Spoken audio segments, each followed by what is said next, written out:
did you make this room? Yes, I made the room, yep. Yeah, they have to make it because they're going to do a wager. In other words, Yeah. they're going to use the VP4 wager system. So one of them has to make the room. And is that the way it has to work? Yeah, because You you should. can't set the wager. Well, I'm going to try it and see what happens, because I'm the games master, and I'm putting the two Hmm. players in the game. Well, Let's maybe you can. let's see what happens. I only wrote the software. I don't know how it works. That might work. You might be able to do that. Right. Good evening to Jose. Is Semi-Pro and Albinario there? Let's find out if they're actually just watching this setup first before we go. We're just about the top of the hour, ready to go. Cobra's there, Albinario's there, and I'm waiting to see Semi-Pro. Well, in Once, the room, I see Albinario and Semipro. yeah, I'm waiting to see Semi-Pro giving me confirmation if he's watching the stream, because he won't be able to see what I'm doing.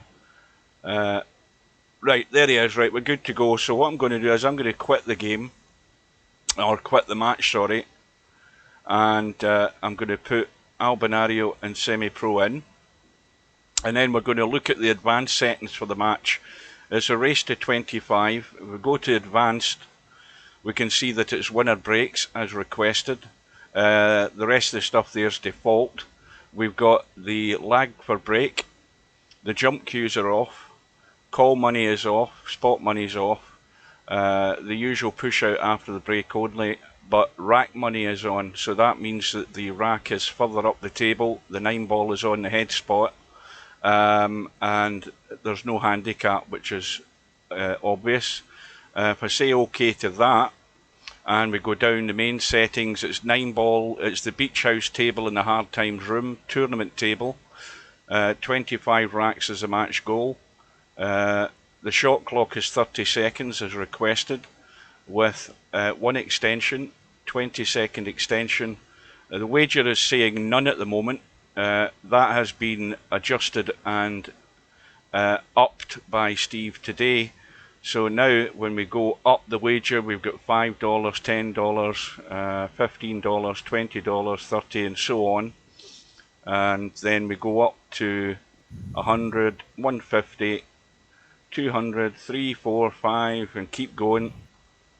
1,000, 2,000, 3,000, 5,000, 10,000 and 15,000 $.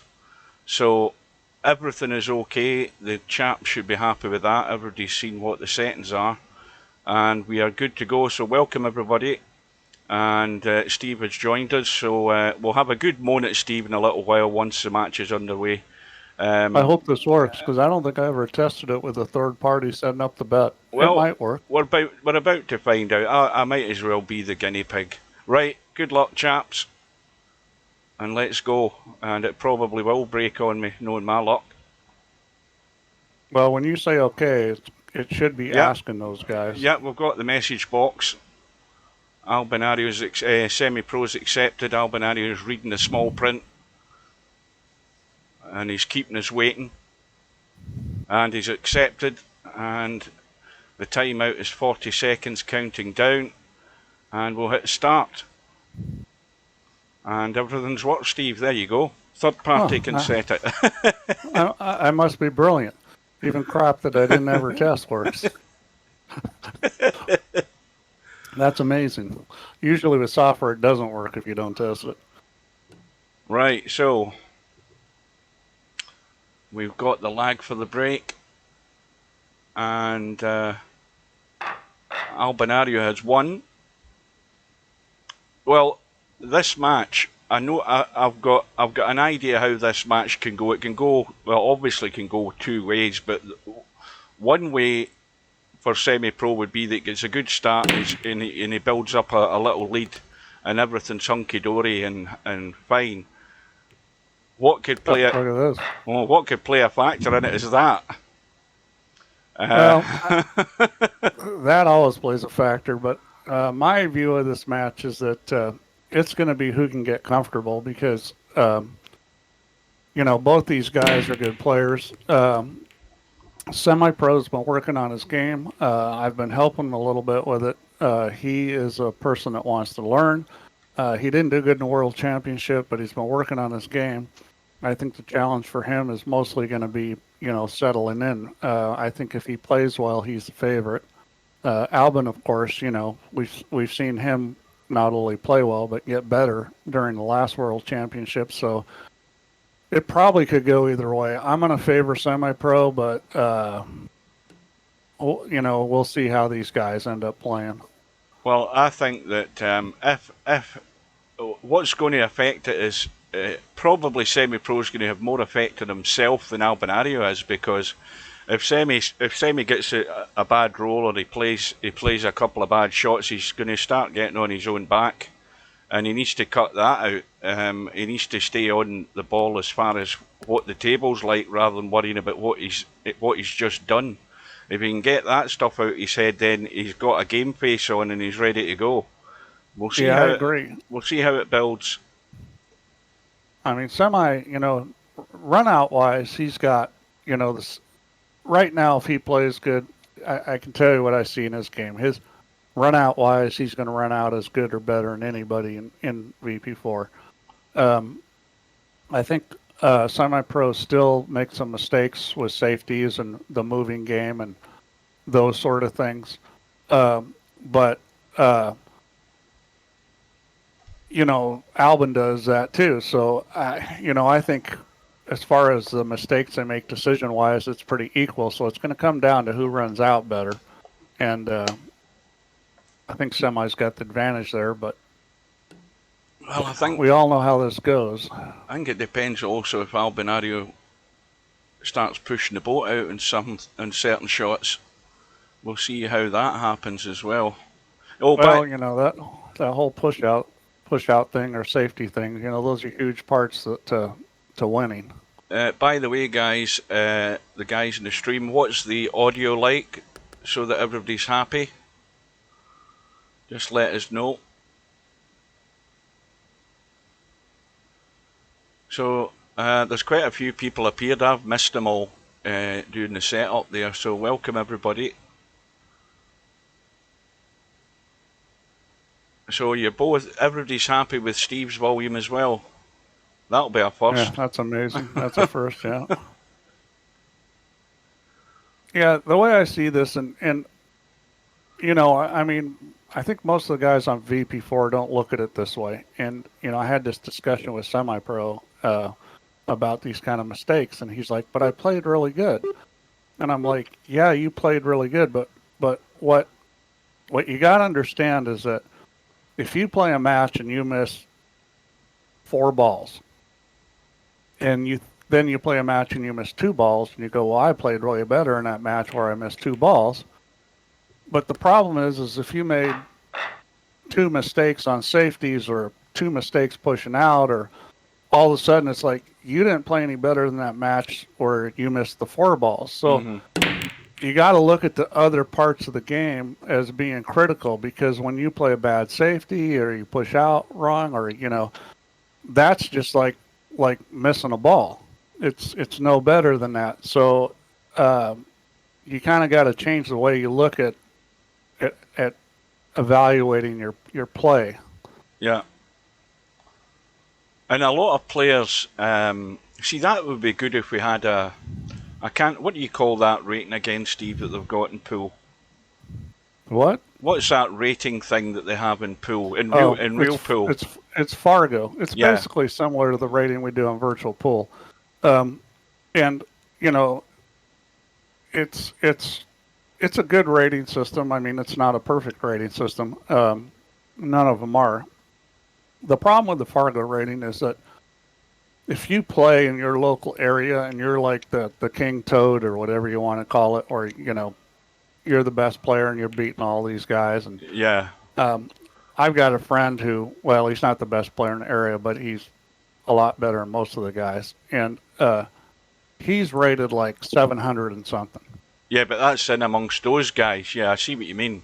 Yeah, and I told him, I said, man, I go, my friends in LA that are 7 something, I'm like, you got no chance playing those guys. I mean, I mean, it's not Yeah. even close. I mean, you probably need, the 7-8 from those guys. So the Fargo rating is not that accurate. Now, among the pros that are always playing in these big tournaments, it is pretty good. Yeah. I mean, that's a bit like VP4. It's exactly the same. If you've got 6 guys who play each other regularly, and one of them's a 2,200 player, he's only a 2,200 player against that bunch of guys. It's the same thing. You only prove you. This is why I say I don't care what your ratings are. Once I've had a look at somebody after 5 minutes, you can soon tell whether it's a proper rating or not.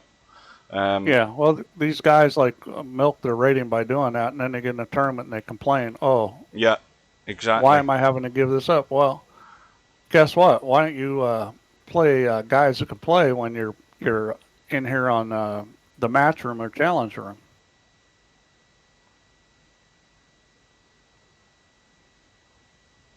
But these guys, obviously their ratings are pretty close. These guys are pretty close player wise. I think at this point it's going to be the guy that's best mentally. Now, I don't know if you guys realize it, but the break is different from this update I did this morning. What I did was I decided that I've been trying to make the table break more realistic, and so I tightened the rack up more, but then I messed with the friction more on the balls. So it's going to be a little different than it's been. I think if you want to break from a certain spot, it's going to be maybe a little bit more consistent. But I think the balls break better now than they were in the last update. Just in practice the other day, just testing. Well, I did a break on the bar table. I made 7 balls, which I don't think I've ever seen on VP. You guys probably have. Yeah, but you probably made those 7 balls when the table was at the faster speed, was it not, before you slowed it down? No, this was after the update. This was after the update I just did. I made 7 balls. No, Slim. The update that Steve did today, or earlier today, hasn't remedied that situation. So what's going to happen with that one, Steve? If you bank, I don't know that there's any issue with banks. Right. Well, this is what you need to know. I'll show you what I mean. If a guy banks, I'll show you I don't know whether you're watching the live stream, but I can show you with my doodle on the screen. If you bank to this, to that pocket up there, up at this pocket, the ball is going back up, and if it hits the end rail, it's coming back that way. It's going left. Yeah, that's normal. I mean, that's normally what a table will do. Now, how much it does it depends on the table. Every table does it more. That's an effect that can be tuned. I can make it more. I can make it less. But it seems to be a bit more exaggerated, though. That's probably what's being picked up. Well, I will tell you that it's more than it was. I will tell you that there's pool tables that play exactly like that. You need enough of that effect that you can play. I don't know if you guys have ever seen the 3-rail side pocket bank, but it's basically a 3-railer where you go back and forth and into the side pocket. You have to have some of that effect to have it. Now, can I reduce it some? Yes.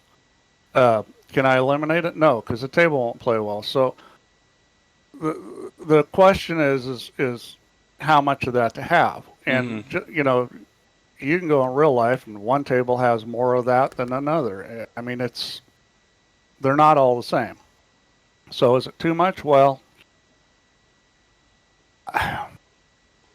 it's not at the very upper end of it. I've seen tables do that more. It's certainly not at the lower end either. I mean, I can back it off, but it certainly gets rid of that issue of having the sloppy banks. Mm-hmm. I mean, it's much harder to hit it hard on a long rail bank and make a 2-railer that was lucky. Well, we might see some of it tonight. We never know. Yeah. Now, I'm not saying you can't make 2-railers, because you can, but it's a lot more speed sensitive. You have to hit it a lot more perfect than it used to. Slim, you don't have any adverts because you're a subscriber. That's the reason you don't have any ads. One Pockets is a double bank sport shot. Sure it is. And you can shoot a double bank with this table.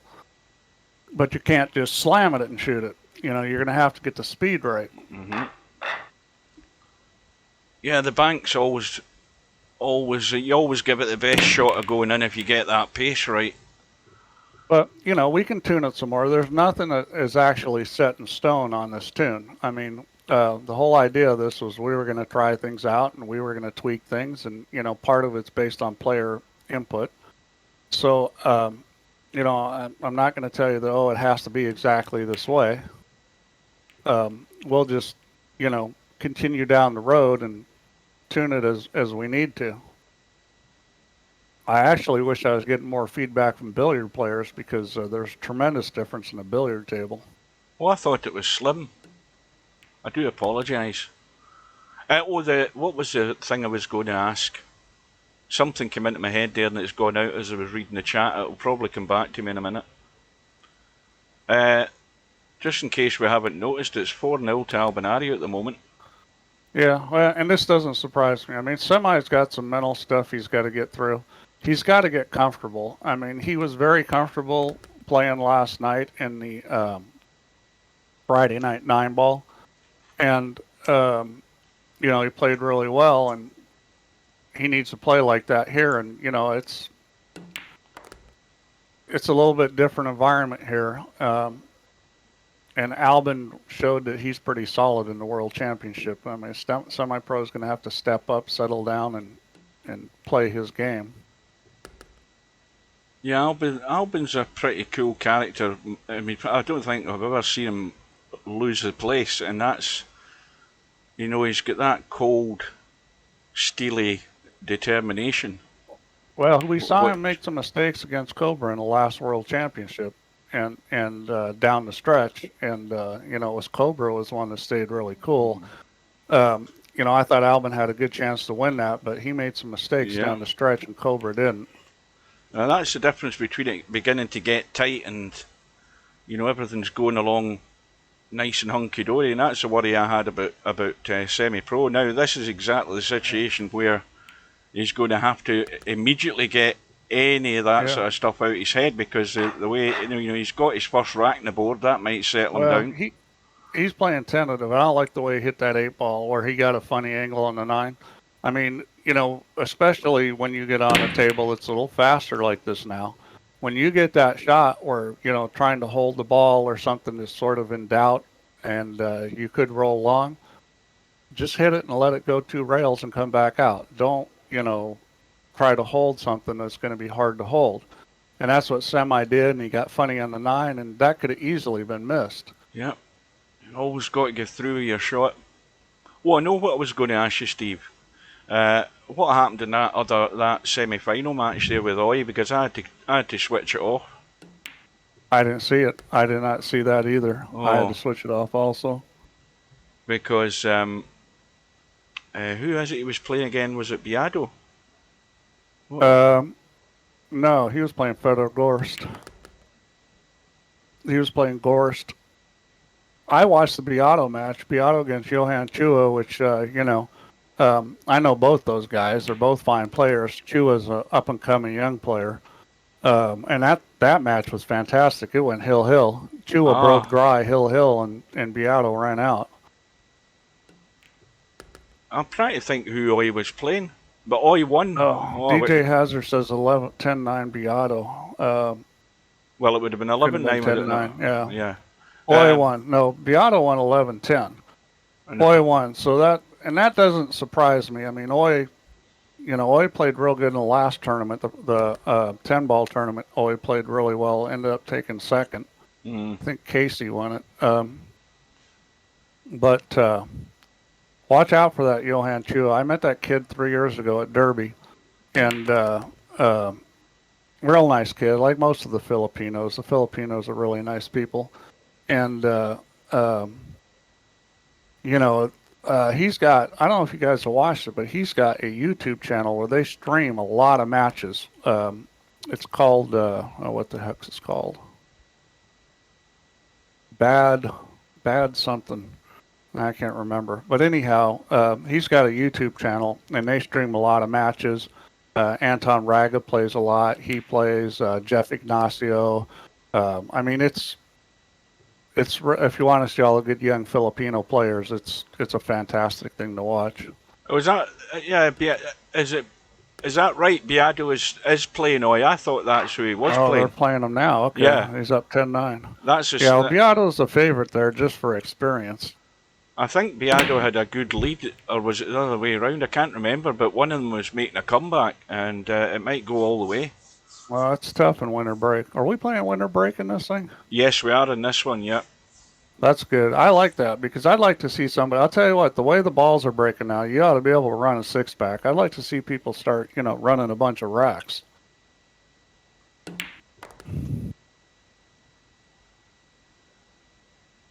Oh, I mean, I'm not any kind of top player, and I've run 9 racks on a bar table, 6 racks on a big table. I mean, uh, I would expect the best VP players should be able to do that sort of thing if, the break's working better. well, Semi wasn't in a great line for that combo, and he set up Albinario here. Can't you create a pro tournament table fast? Well, yeah. I mean, we could create some other settings. Cobra wants to know about other settings. We certainly could. I mean, obviously you can tweak it yourself. I think for the tournament you have to use the presets, but we can always add a preset. I mean, this table's pretty fast right now. I mean, I slowed it down very slightly on the rollout. I didn't change the rails at all. And both the rails and the rollout are faster than it had been.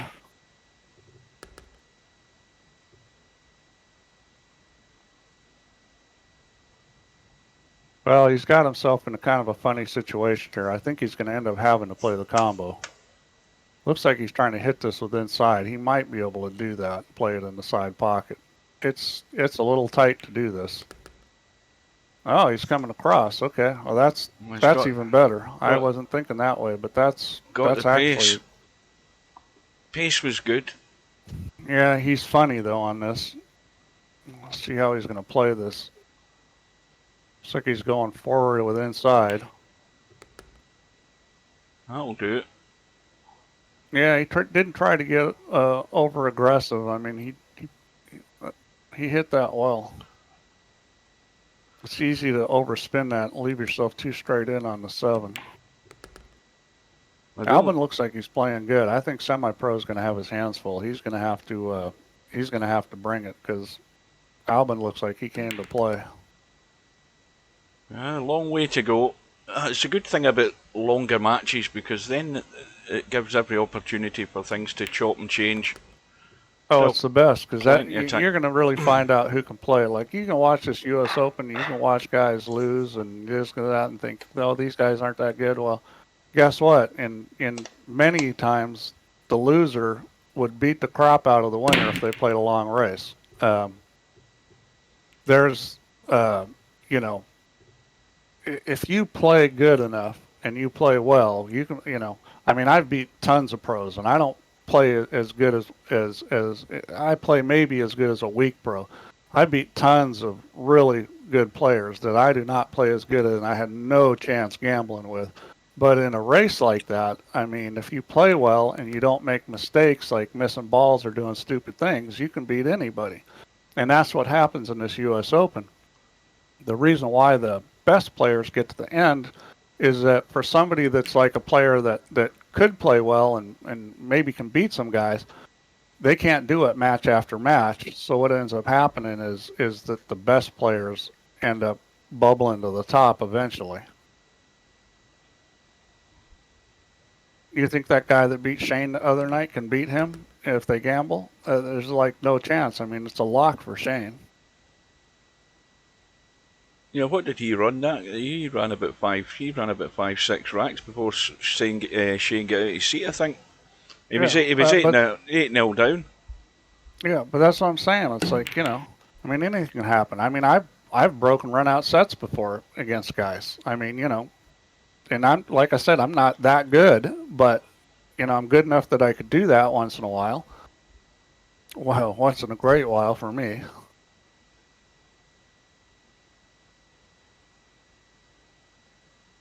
Now, this 5 ball, he's going to leave it long. He came up a little short. Well, I don't believe he was playing to get behind it to play the combo. He was playing to take that up the table, but he did not hit that right. Again, he's been caught out there with the pace. He's played that all wrong. Well, here's a gift. Well, the problem is he needed to snug that up on the 8 ball, and he didn't. He let the cue ball back up. Yes, it is winner breaks. Yep. That's me in VP4, not consistent enough. Well, I mean, that's everybody. I mean, consistency is the hardest thing to get. When I was younger, I used to think playing under pressure was the hardest thing, but as I got better, what I found out was I could play great under pressure most of the time. It was consistency that was the bugaboo. This is another little tweaky one. A 6 ball. Never a gimme.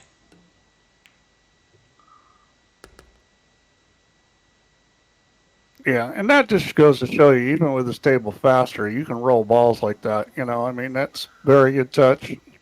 I probably wouldn't have rolled that, but he hit it good.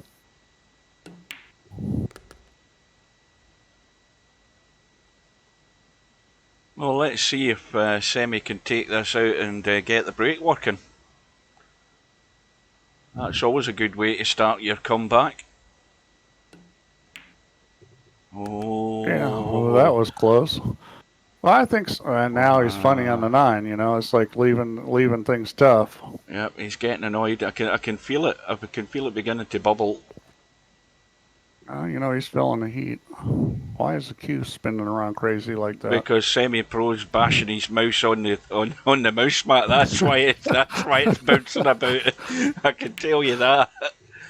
And he's hung it. Yep, he's got himself out of line. Hitting that 8 ball funny. Well, this is just nerves because obviously, he plays good enough that this is just nerves right now with him. He needs to settle down. The thing about playing these long races is, you got to keep perspective that there's a lot of time left, and That's exactly it. He needs to have that in mind before he starts, making his loser speech and stuff like that. He's only 7-1 down, and a good break in a run can settle him in. Yeah, you've just got to, you've got to not start worrying about how you're playing. I mean, that was one of my huge weaknesses in real life for a long time. And it was a hard lesson learning to not be concerned about how I was going, because if you're in that thought train, you're not going to start playing well. You just got to believe you're going to start playing better and do the same thing you always do and let it come to you. When you start getting concerned about it, that's just nukes it, and you're not going to play well. Well, if you look at the US Open, I mean, there's guys coming to the table. You lose the lag, and straight away that the guy you're playing is going to break, pot a ball, have a shot in the 1 ball, and run out. And then he's going to break again, and before you know it, you're 5 racks down. But you're not sitting in your chair thinking you've lost. These pros are sitting in the chair thinking, just give me a chance. And so the guy, after his 5 racks, he falls out of shape in a shot, he rattles a ball, or he gets hooked and he plays a push out, and the other guy comes in, gets in, and then before you know it, it's 6-5 to the guy that was sitting in his seat 5 minutes ago. I mean, sure. These pros don't blink. Every one of those top players is capable of breaking and running out the whole set. Yeah. I mean, every one of them is capable of breaking and running out 11 racks. Now, it's not going to happen that often, but, I mean, 5 or 6 racks could happen quite a bit. And honestly, I'm surprised we're not seeing more strings of runouts in the U.S. Open. I mean, I think part of it has to do with those diamond tables. They're a little tricky to play on. The shells are deep, sort of like VP4 has deep shells. The diamonds have deep shells, and the way the pockets are cut, if you hit the long rail, uh, the ball's going to want to hang up unless it's going pretty slow. Mm-hmm. I mean, VP4 plays a lot like those tables. Now, these pockets are actually bigger than what they're playing on. These are 4.5, and they're playing on 4.25. So when you have pockets and tables that play like that, 4.25 inch pockets, it's pretty easy to hang balls up, and you're seeing them do that in the U.S. Open. I think you talking about the US Open at the moment. I think they said 4.5, Steve. I thought they were playing on No, Diamond Pros, but maybe they're not. The yeah, Diamond Pro tables are 4.25. The normal diamonds are 4.5. yeah. I think it's. I'm pretty certain it's 4.5. They said. But anyway, Yeah. these guys will pot balls, and as long as there's 6 holes in the table, they'll pot them every day of the week. Well, when you play on tables that hang balls up like that, when you hit the long rail, I mean, that's the thing is pockets. I've played a lot on 4-inch pockets, but I've played on tables that were like 4.25 that played on tighter than the 4-inch pockets just because, you know, how the balls played off the rails. Mm-hmm.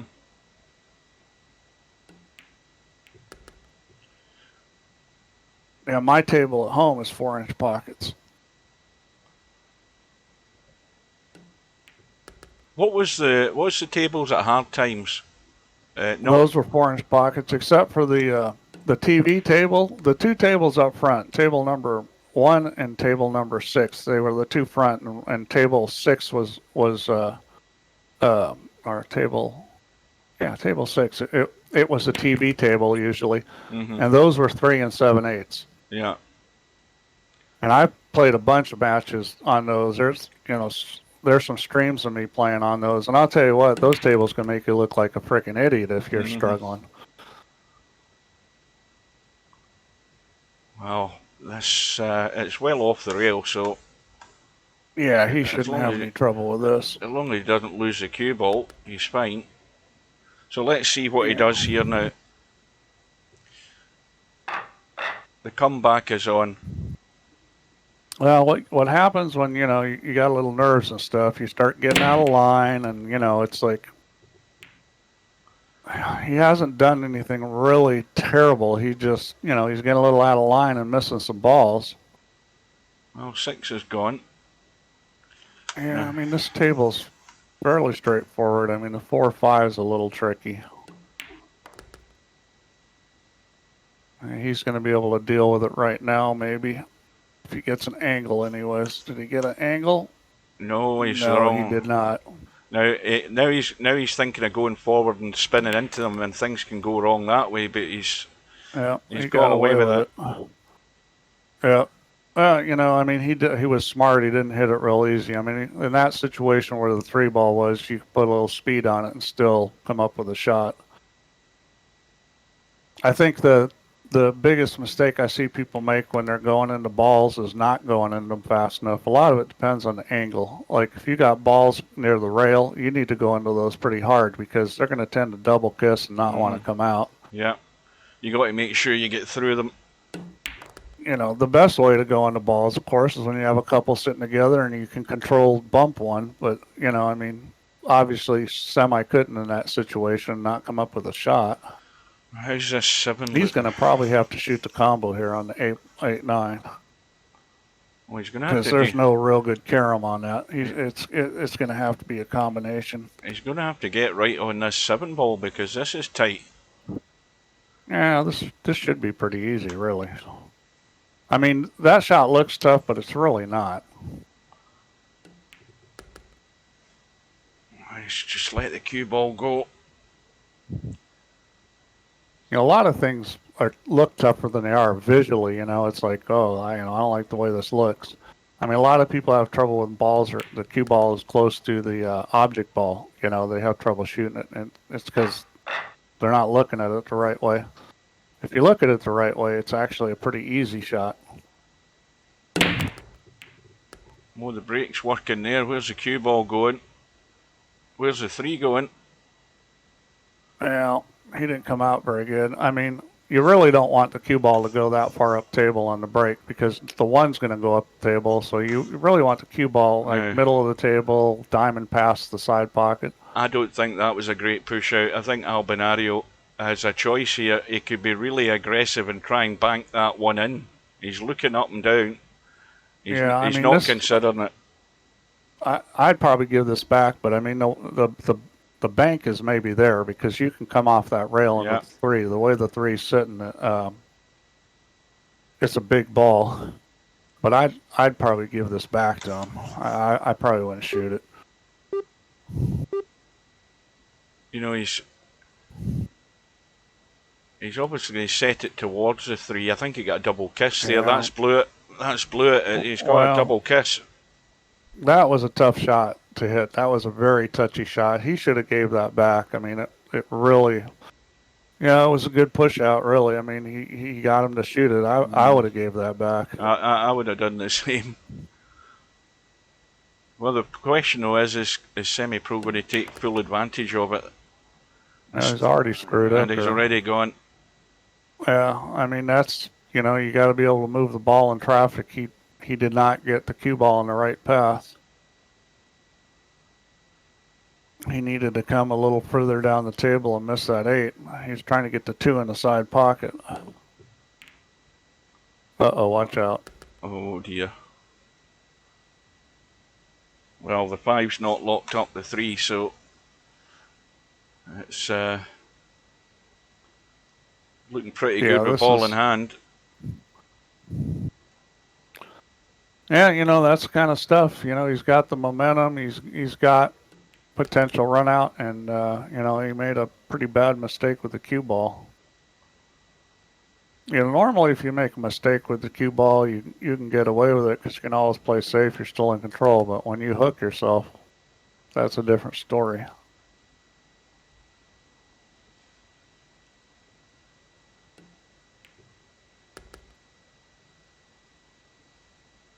And this is what you want to avoid is giving guys, easy 4 to 6 ball runouts where there's no trouble on the table. The balls are all spread, and it's.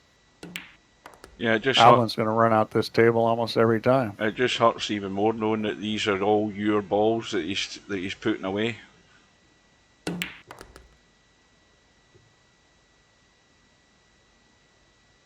The Jeff DeLuna stroke. I've seen that guy hit some unbelievable shots. He's got a stroke that just doesn't quit. And he played well. I mean, he beat Alex Pagulayan. I think it was 11-1, and then he played crappy the next match, which has always been his problem. 9 ball. Oh dear. Oh. 9 ball gets double kissed. Now Albie's at 2. I mean, he's at 2 golden breaks now for Albie. Well, here's what should happen. I don't know if it will, but this is what should happen if Semi loses and loses badly. He should jump right back up and challenge Albin for $25,000 because you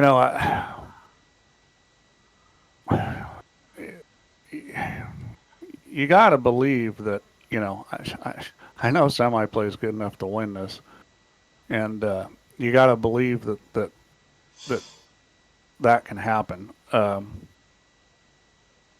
Maybe you might want to practice a little more. But look at the push out there, Steve. Look at the push out. He's given Albie the bait just to jump this. Yeah, this is crazy because you can't get shape on a 3 very easy. It was passed back there, and Albinario jumped it. He hit it good, and he's got a shot. I mean, he got out far enough. And I'll tell you a story about real life where you talk about having some heart and believing in yourself. So a couple guys I know, and I'm not going to name names, but both champions, they go to Japan and they come back with. They went with 3 people. They won $60,000. They split it, so they each came back up $20,000.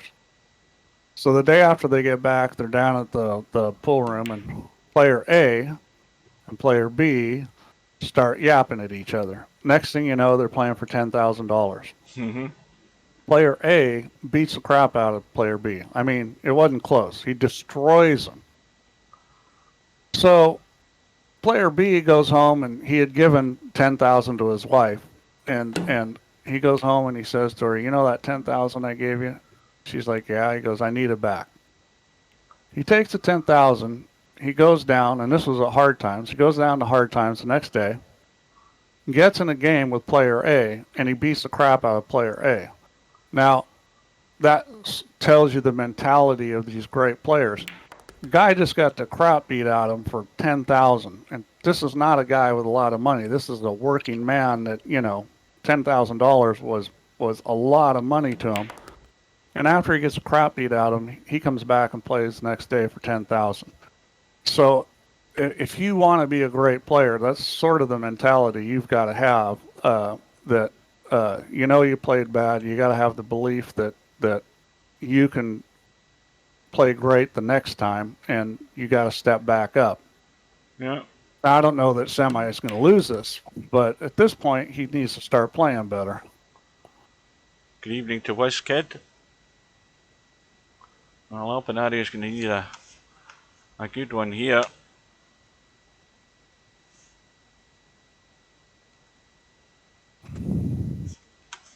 I don't know how much you guys gamble in the UK. My impression is not a lot, at least not on pool. But like here, Good shot. if you play like a road player that comes into a pool room and you play him for 1,000 and he loses, the next thing out of his mouth is usually going to be, "Let's play for 5,000." Mm-hmm. Yeah, I don't honestly don't think there's a big hustling circuit in the UK. See, now Semi-Pro is going mental here. Pace of table and bounce so different from yesterday. Well, that's completely not true because the bounce did not change at all. The bounce is exactly the same it was yesterday, and the rollout on the table is only slightly slower, like, a few inches over the whole table. So that just shows me now he's going mental and he's looking for reasons why he's playing bad, which you don't want to start looking for excuses. You just want to, focus on playing your game. That's exactly it. You got to get all of that stuff out your head. Yeah, I mean that is self-sabotage when you start thinking that way.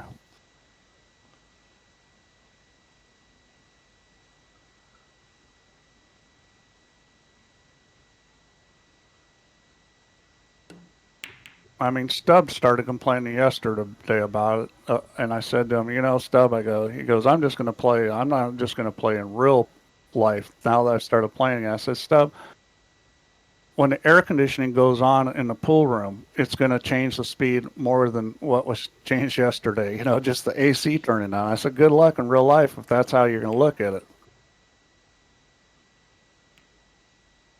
I don't know if you guys realize this, but just the air conditioning going on can speed the table way up. Like, Yeah, rolling out, way more than it is before it came on. Yeah, because that draws the moisture out there as well. I mean, Yeah, it makes a huge difference. And then of course it's whatever the ambient temperature is in the room. The balls warm up, the table warms up, and everything moves faster.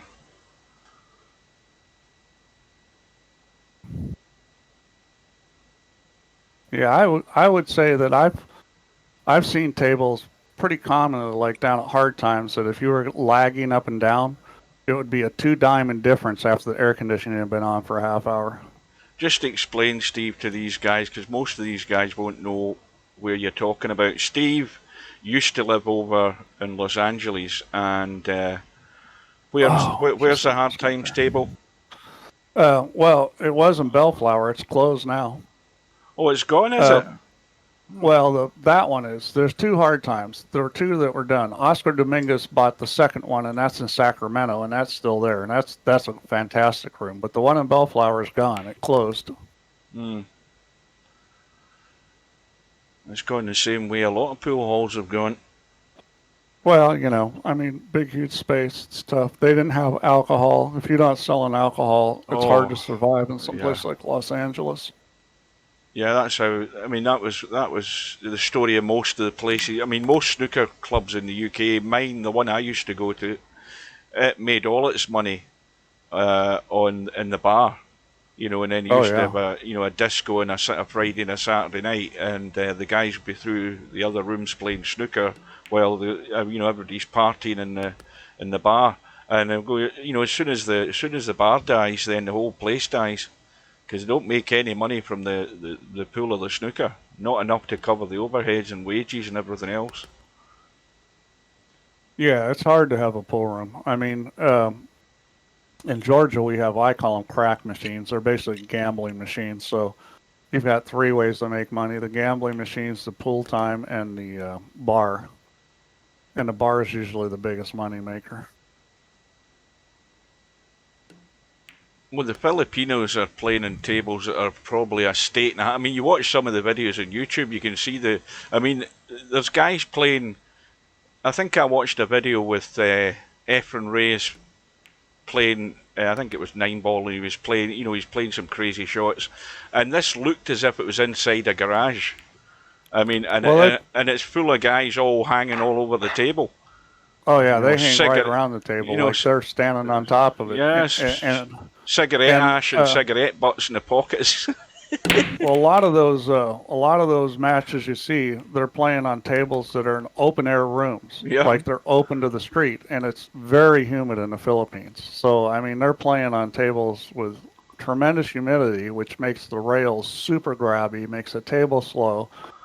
Um, and you know, it was even worse 20, 30 years ago when the cloth was fuzzier and slower. Mm-hmm.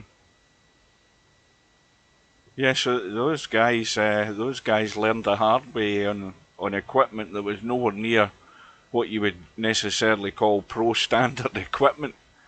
Yeah, and which is Table one of the cloth and reasons why balls. the older players typically have developed a lot bigger strokes and can do a lot more with the cue ball than the younger players, just because um, they played on that kind of equipment. And they had to learn to hit the ball hard. There's a lot of guys now that grew up on Simonis that are good players, but they you know they can't come with really big shots. Mm. Whereas all those Filipinos, they all can do it.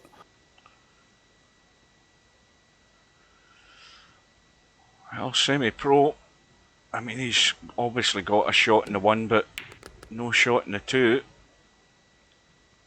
And that's not to say that some of the young players don't have big strokes. Mm. Fedor Gorst can really come with it. Josh Filler can really come with it. Jason Shaw can really come with it. I mean, there's guys that do have big strokes that are younger, but there's a lot of guys that don't. Just going now that you mentioned Jason Shaw, Steve, I watched the whole of the match between Shaw and Trump, and Trump only had about 4 shots in the whole match. But I think the first shot that he played, I'm going to show on my little telestrator. I think Trump played a safety, and I think the three ball was up there at the top of the table. And I can't remember whether Trump banked to two. I think he maybe banked to two like that to the short rail, next to the three. And I said straight away, I said, well, that's not a Oh great yeah, I saw safety. that shot. Yeah, Because somebody like Shaw's going to look at that and he's going to stun off the two, rattle the three into the pocket, and away he goes, and that was it. yeah, the Um, carom was too easy there. Yeah, yeah, I I mean, saw that shot. his safeties, even though he only had about 3 shots, the safeties that he played were all bad, and he was given a proper Oh, schooling. And meanwhile, well, this is like, yeah, that's tough missing that shot. Semi. This is basically what he did in the World Championship. Had played like this. He needs to figure out how to get his head in the right space so that he can play his game, and he yeah. isn't doing that. Well, I know what you. I mean, obviously, if this continues the way it's going, you're going to get the blame of it. No, not anybody Well, else. that's sort of a Stub move. Don't be like Stub. Just accept the fact that you didn't play well and man up and accept that it's your own fault, and then figure out how to come back and play better. Because when you start blaming everything else, that's just a sign of weakness. That's mental weakness. That's not going to help you. That's one of the reasons why guys struggle, is because they're looking for excuses and this and that. Just get up and play and don't worry about that stuff. Yeah, you've got to be objective on yourself and look at, if you get a chance to look at a rerun, and then you can be, when you're standing as a third party looking at you playing shots, you can then be a lot more self-critical. When you're outside the situation, when you're in the situation, all of that stuff's going through your head. But if you then stand back and say, "Ah, well, there's where I got it wrong. There's where I got it wrong," and of course, when you talk about people blaming, the speed of the table changing and things like that. Everybody that plays in real life in the pro level, they're playing in tournaments where everything's, more or less supposed to be the same, but everything's still different, as you say, with ambient temperature, air conditioning. Sure. Nothing's ever the same, and nothing's ever the same from day to day. And all of those guys that were playing in the US Open, they've been playing in the outside table. Suddenly they get put onto the TV table. You've got huge television lights, and so everything around that table is different from what they're used to in the other tables. What you say is, I didn't adjust well to that table. Yeah. You don't say, "Oh, I lost because of the table," because you'll never hear a Filipino complain about the table ever. No, they just seem to get on with it. Yeah, because they played on all kinds of crap. You'll hear some players start complaining about the table or the cue ball, or because they got red dot, blue dot, red circle, blue circle, measle ball, cyclop balls. I mean, they've got so many different cue balls, and you know what? They don't all play the same. And people, "Oh, I can't play with that cue ball." Well, as soon as you tell yourself that, it's like, well, now you're screwed, because you already said I can't play with that cue ball. It's like, what's going to happen if you go to a tournament with that cue ball? Well, Cobra's right in what he's saying there. He says there's no variation in VP4 normally. Of course there isn't. But there's only been a variation, in the last 5 or 6 hours. And Semi's saying there, no offence, Steve, but the last minute update has proper ruined me. Yeah, well, he thinks it's a lot bigger than it is. If I told you I could tell you how to do it exactly so the table is the way it's before, and it's if you went into the table setup and just took the table speed, which is the rolling friction basically, so how the ball rolls out, and you bumped it a couple numbers, that would be the same. I mean, it's almost nothing. I mean, he's going mental on this. He's thinking it's a huge change, and it's not. Table speeds I mean, at you don't 28. see Albin having any trouble with it. Yeah, but then again, Albin's winning. Well, but yeah, it's just. but Semi's not doing himself any good by thinking this way, No. because thinking this way, it's a self-defeatist attitude. Well, this has ruined me, so I'm done. He's already given up, and you cannot do that. That's it. Albinario's only halfway home, and Semi's only 7 behind. And a couple of lucky runs of the ball. He's got ball in hand here. He should be out. So, you start from scratch. You've got ball in hand. You run the table. You get a break, get a ball, get a shot. You run the rack, and suddenly you've got 2 racks back. I mean, what's the problem? That's how you should be thinking. Yeah, you need to just keep playing your game, and things will turn around. But you can't start thinking that way, because then things never turn around. Yeah. Well, I would like to think the Semipro hasn't got the stream on, because that's another big major failing. Oh, no, you don't want to listen to the stream, because you don't want to listen to, that's the worst thing you can do is listen to the stream, because now you're listening to a bunch of stuff that, could bother you, whatever it does, it's almost for sure not going to be good. Yeah, you're just distracted. Keep your mind on the job. Let's see if he can get going here. I mean,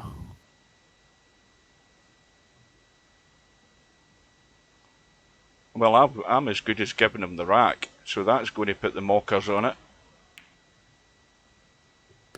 well, you would think so. I mean, right now I'm not sure anything with him. I mean, he's really struggling, and his mental thought process isn't very good right now. If he can just settle down and gain a little bit of confidence, he can still win this.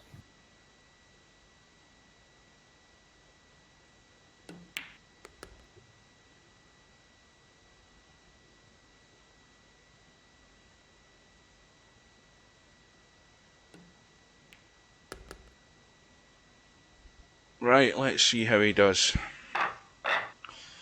Albinario with a 6-rack lead, semi-pro. There's no reason Couple why of he can't balls. run 4 to 6 racks in a row right now. I mean,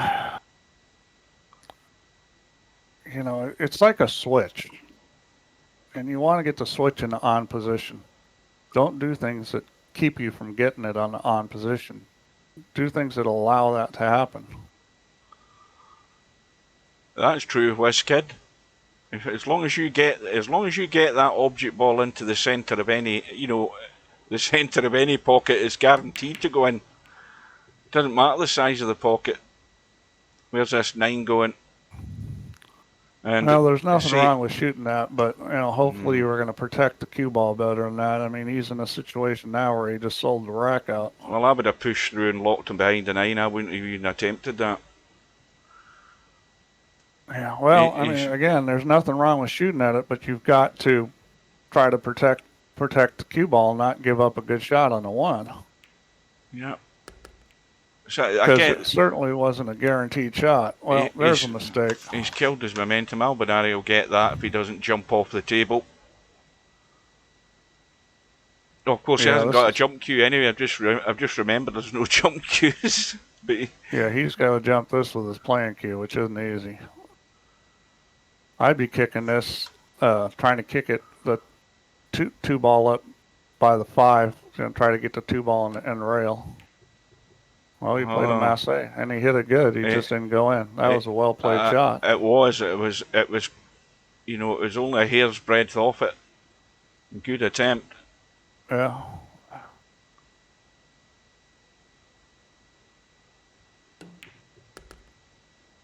Watch out.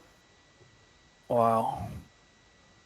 Now, Slim says as long as shooting pro side as well, maybe Steve can talk about that. Could help some lower level players. Well, I mean, to me, okay, because I hear people talk about pro this and that. If you're a good player, the way you're typically going to miss a ball is you're going to overcut it. So, if you're a pro, you don't want to overcut balls. If you're going to miss a ball, you want it to be on the thick side, because getting on a thin line is just going to get you going in the wrong direction. Most of the pros try to play on a pretty thick line, especially some of the older guys, like a guy like Earl Strickland. If you watch him warm up, he'll shoot a shot down the rail and hit it thick, hit it thick, hit it thick.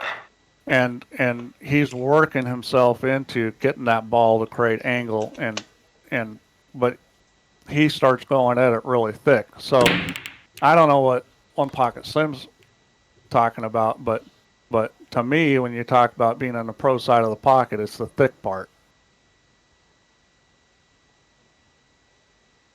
Well, that's the thing. I couldn't understand with what Slim was saying there unless I missed another sentence up above the chat. He almost got there. He almost made the 9. I don't know if he's trying to get behind it or make it. Either way, it was pretty close. Well, this is a good chance to make the 9 ball here. This is a two-way shot. You shoot that 1 ball and go after the 9 with the cue ball. This is a real good chance to make this. The worst comes to worst here in the overcut, it says going to the short rail, but it's gone in. Yeah, well, see, that's the wrong way to miss it Yeah. because it's a big pocket on the long rail. You could have hit, close to two diamonds up and made that 9 ball. That's where you didn't want to hit it, was off the end rail.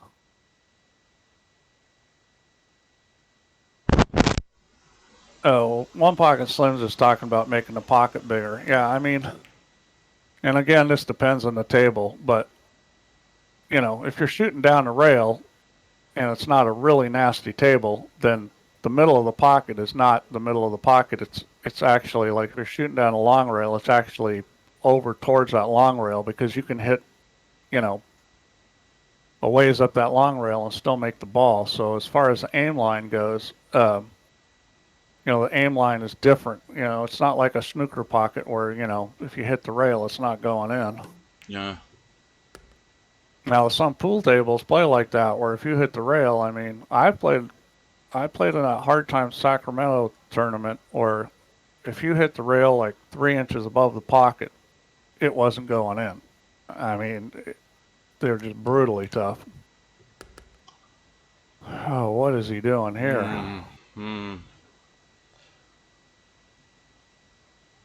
Yeah, you don't want to keep leaving yourself this shot. I think he's going for the bank onto the 9. Yeah, that's not a bad idea. See if you can get the speed right on this. I mean, you don't want to hit this super hard. That'll do it. Well, he hit it pretty hard, but he hit it on the right line. And all of a sudden he's only 4 behind. Yeah, well, Albin's given him some chances, and Semi's showing a few signs of life. He's really not. He's not playing well yet, but 5 ball. Shot in the 1. Semi can win this game. Yeah. This match. Shot in the 1. He's good to go here.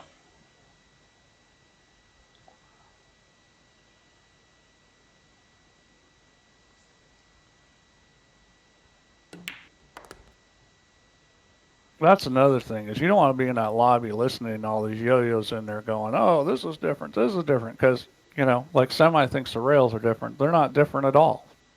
Nothing changed. So you're in there listening to all that chatter and stuff, and it's getting in your head. That's not what you want. Well, he's going to need to play this rail first, probably, unless he's going to go for the big draw. Well, he's going forward. Let's see what happens. That's what I thought was going to happen. Oh, dear. He needed to play the rail first and then into the 3-ball because way too straight to do that. It was just, he would have had to hit that perfect to get to the end rail. No, Jose, we are on Twitch. Twitch only. Why would you want to go to YouTube when you're already in Twitch, Jose? See, that's just a mistake of not understanding what shot to play there. I mean, you've got to hit rail first on that shot. It was just too straight in to risk trying to get around the corner. Did you see Shane shoot? Well, it wasn't the same shot, but did you see Shane shoot that shot where he tried to get around the corner on the 8-ball and went right into the pocket? I never saw that one, Steve, no. Yeah, well, he didn't have the option of going rail first. Well, he did, but you wouldn't do it because the 8-ball was probably off the rail 2 or 3 inches, and he tried to get around the corner and went right into the pocket. That was in a match he lost.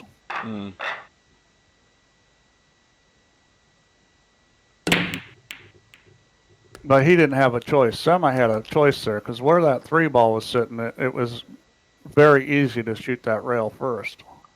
Jose, I could upload this to YouTube in a couple of days' time, and then you can watch it on YouTube if you want me to do that. That won't be breaching any terms and conditions with Twitch. I'd love to commentate some One Pocket. Oh, I know Steve would love to do that. I'd probably fall asleep beside him watching it, but yes, I'd be up for that.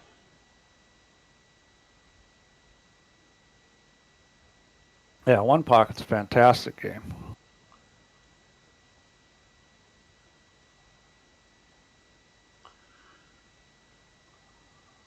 Yeah, it's way more interesting than 9-ball. There's going to be a lot more to talk about, that's for sure. Yeah, we could be 20 minutes on one shot. No. And the thing about one pocket is that I don't care how well you play it, you can't always tell what players are going to do. I was watching Josh Roberts do some commentation. He's, you know, for sure top 10, maybe top 5 in the world in one pocket. And, you know, he couldn't always figure out what the guys were going to do. Yes, Jose, I will do that. Somebody translate that for Jose. It's just, It's got to be well, a I would Spanish not have speaker. played it that way, but it worked out very, very well for him. I mean, He's got, if he knew that's what was going to happen with that little thin hit on the 6 ball, I probably would have bumped the 7. But you know, if you understand where the ball's going, the line is going to go on, then you know you're way ahead of most people.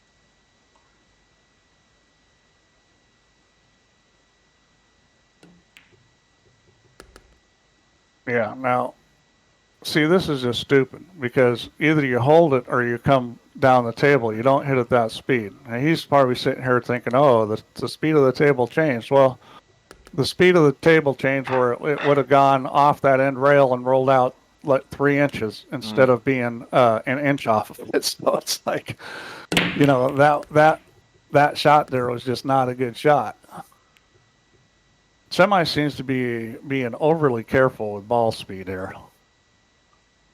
yeah, got to get through. It's the same old, same old. You've got to get through your shots. If you, I'd probably kick this ball. yeah, you could get lucky as long as it No, doesn't hit, no. as long as it I'd does, kick behind it. and I'd try and kick go behind behind the it three. and try to make the cue ball go over behind the 9 and make the 1 ball go straight up Yeah. table. Just kick behind this ball and kick it. Try to kick it towards the middle of the end rail. Oh, Oh, it's it gone went. in. Ah, It's okay. Well, I gone didn't in. know that it went in the hole. I didn't think that ball went. I guess I should have looked at the angle. This too goes as well, Steve.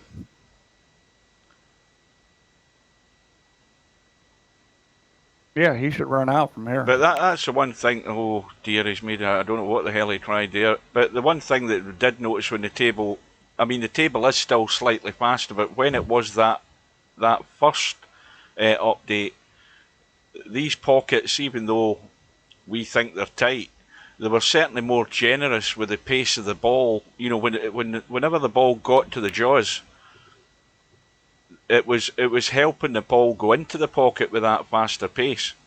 I think everybody would say that. You know, whenever you were potting it maybe to the rail, cheating the pocket slightly, it was always going in. It was as if it was sliding in a lot easier with that little bit more pace and bounce off the rails. Well, I mean, and that hasn't changed though, because there was a modification made where there's a little less friction on the rails at low angles. So that's making the pockets playing a little bigger in some situations, although the rails are also a little bouncier at slow speed. So it kind of negates it. I mean, it's not going to be a lot different. It's different, but not a lot different. Yeah, I can tell you percentage wise. I mean, this is like it's Just, almost crazy. just to just What you just know. just to tell you guys, Steve gets excited when he starts talking about percentages and numbers and things. So I thought you were going to give us a rundown in Well, the percentage. difference in table speed, the rolling the ball, was 8.75% between how it used to be and the initial new update. So now the difference between uh, The first update. what we had on the first update and the way it is now. Oh, wait a second.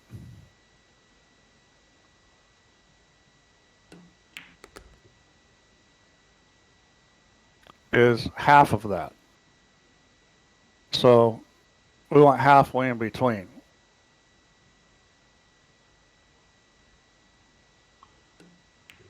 And all of a sudden, Semi-Pro's going to be within 2. Ably assisted by Albinario.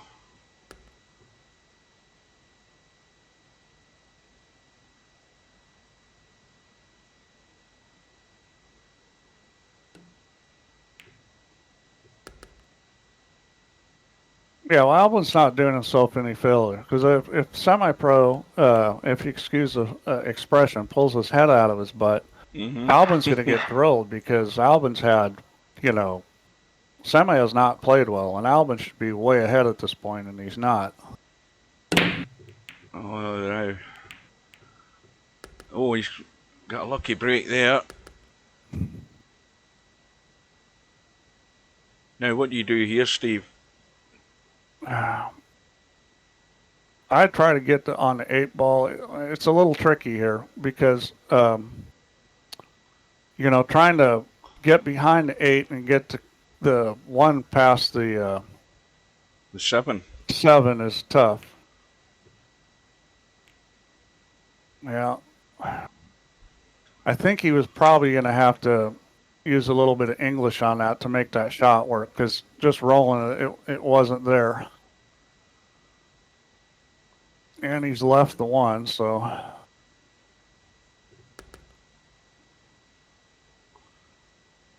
But, you know, those shots, I mean, that's a mistake to play a safety and leave that kind of shot. I mean, if you play a safety and you don't get the hook, but you've left distance, well, it's not great, but it's not necessarily the end of the world. But when you give up that, it's pretty much lost game. But that wasn't an easy safety. I mean, that was a touchy situation. Yeah. Oh, this is a touchy situation as well, where Albie's finished here. Now, what's he doing? I mean, I watch these guys playing in the U.S. Open, and, you know, when they get tough situations, they were screwing them up quite a bit, actually. I mean, actually more than I thought they should have. Good recovery.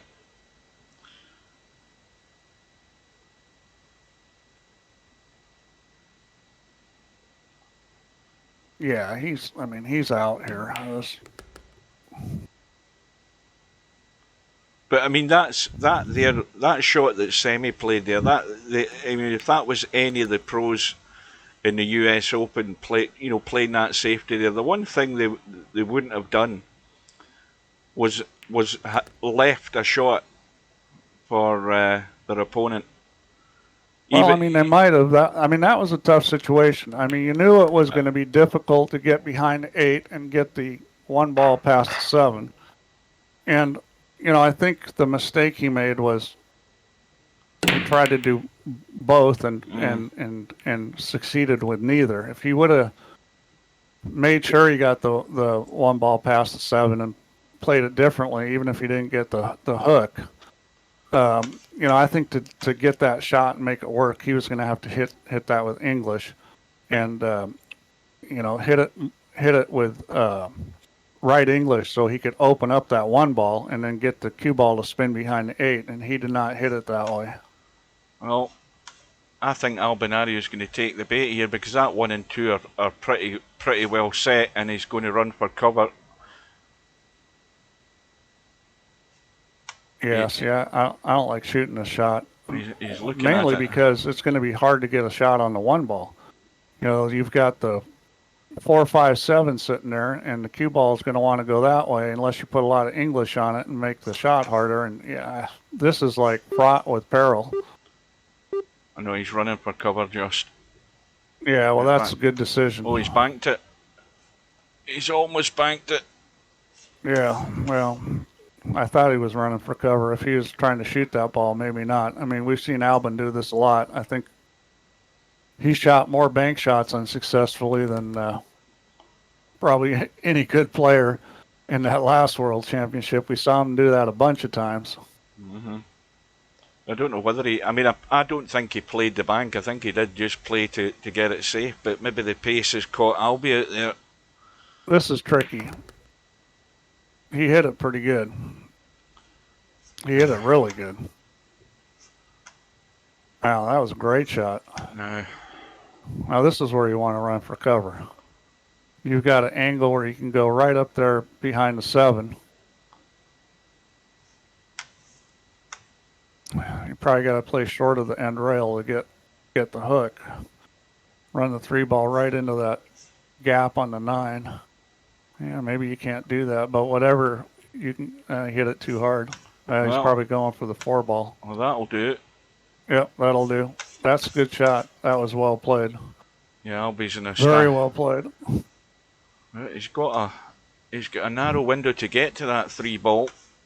He might. Well, you got to be thinking here is not just hit it, but try to get safe. And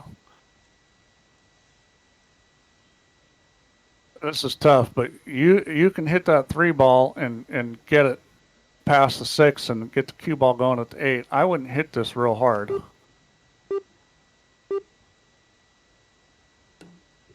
That's too hard. And that's ball in hand. I almost made the 8 ball, was it? No, he hit it. No, I thought that was a he ball. hit it. Oh, that's... Well, this is the easiest safe in the world here, though. You want to hit this with right English, kill the cue ball. Now, see, he didn't hit that with right English. And because of that, he left it. I mean, all he had to do was hit that with right English and kill the cue ball so it sits right on top of that 8-6. And instead, he tried to hit it with no English. I think, I see that kind of stuff a lot with VP players because they didn't do it in real life, or they haven't played games where you had to do that in real life a lot. But that was a super, super straightforward safety. Yep. Oh dear. Well, look at what this. the hell's Albinario doing here? Well, Albin's taking a vacation. Vertical liquid. Wow, that's... I've seen some mistakes this rack. Vertical liquid says, somewhat new to VP for 6 months or so, and I am impressed with it on so many levels, including watching commentary on guys. You have an opportunity to play good stuff. That's because Hugh's a tactical genius. That's You're welcome, Vertical Liquid. Yes, I never miss in VP4. As long as I'm sitting here watching these guys, I've never missed a shot. Oh, yeah. We always make good decisions here and shoot straight in the commentary booth. Well, I mean, if ever you're going to get a welcome mat to come back into the match, this is it. Well, I mean, Albin has not played well this match. I mean, obviously Semi hasn't, but Albin has not either, and it's might have a little bit of nerves going with, I mean, we haven't had these kind of big money matches before on virtual pool, and I'd like to see a lot more of them because this is really the best, I think. I mean, well, nine ball in a break, and about half a dozen other balls as well. That's exactly what you need, and he's one behind. And well, Semi hasn't had a lot of stuff go his way like that, so he needs it. And that rack didn't come apart that well. And everything's on. Well, Albin needs to get back on track here. I'll tell you something right now. If Albie fails here, he's having a breakdown. I mean, this has got to be taken out. Well, but we've seen Albin do this. The funny thing about him is he can have this breakdown of stuff, and it doesn't seem to bother him because then he can turn around and start playing really well again. With a lot of guys, they start breaking down and they have a hard time getting back out of it. But we've seen Albin do this a bunch of times in the World Championship, and he came back and played well after he'd given up huge leads. Mm-hmm.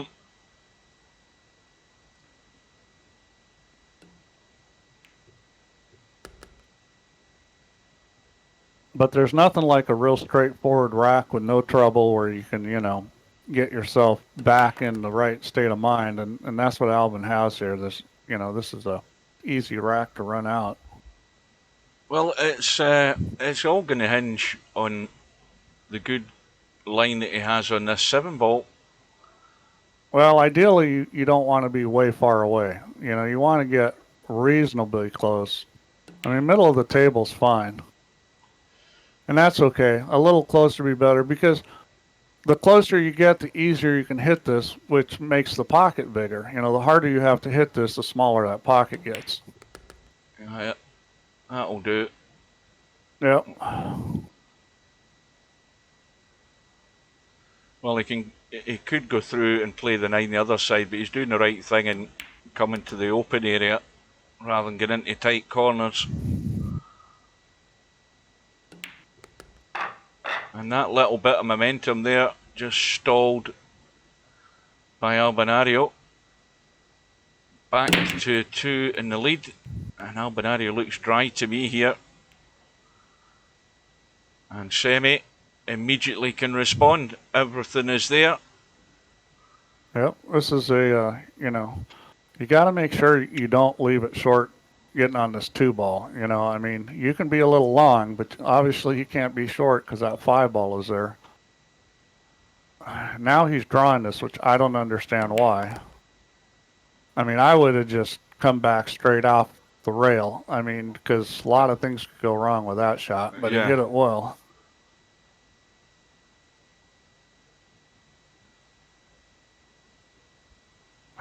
He's probably going to roll forward past this. Yeah, Mark, in the 9 ball World Championships that was a few months ago, that's exactly what happened there as well. The knockout stages or the preliminary matches were all played with a magic rack, and then when it got down to the last 16, they moved to the normal rack. I don't know the reason behind it at all. Nobody's ever explained it to me. The reason behind it is probably because when they're playing all those other matches, they don't have a referee for all of them, so the players are racking. Ah, right. And that's right. They probably rather use the normal rack for the whole tournament, but if you do that with the players racking, then you have to decide whether you're going to do rack your own or not, because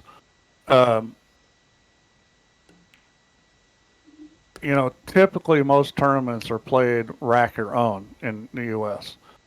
And the reason why is because your opponent can't give you a crappy rack. And then they say the 9 ball doesn't count in the lower 2 pockets because you could rack yourself where you make the 9 a lot if you know how to rack. So they are avoiding all of that by using the diamond magic rack. Right. I mean, when you think about it, that's 33 tables in that venue at the start of the tournament. So yeah, you're not going to have 33 referees. That's a lot of tables and a lot of referees. Oh, he almost missed that 8 ball. Now see this? It's like, what's he thinking? He's got the whole table to roll back down. I don't understand. Whether maybe he just kind of had a little mouse fluke or something. But that's not the shot you want to leave yourself. Yeah, but again, it's always the same thing. You can get away with that. There's a 9 ball in the break again, and it's all square. And everything's hunky-dory in Semi-Pro's life at the moment. His early match crisis is over for the time being, and the table's playing quite well. Oh. Boy, that Yap's a good player. He really moves the cue ball well. I mean, he's impressed. His cue ball's impressive. I thought the final was starting a lot later than that, Hazard. Because I was thinking I was going to have to go to bed and miss the end of the thing. So that might be the final of the losers bracket. No, it's actually there's no losers bracket. That's right. They went to final 16. Yeah, it's a proper final tonight for the big bucks. Now, Beato's a fine player. I mean, he's probably the favorite, but I've also seen Beato, he's capable of making enough mistakes. Oh, dear. You mentioned mistake. That was your fault, Steve. Nothing to do with me. Well, I mean, you definitely want to shoot to that outside part of the pocket in those side pockets. You just got a little too far out. Yeah. And You know, he just got himself all square, but he shot himself right square in the foot there.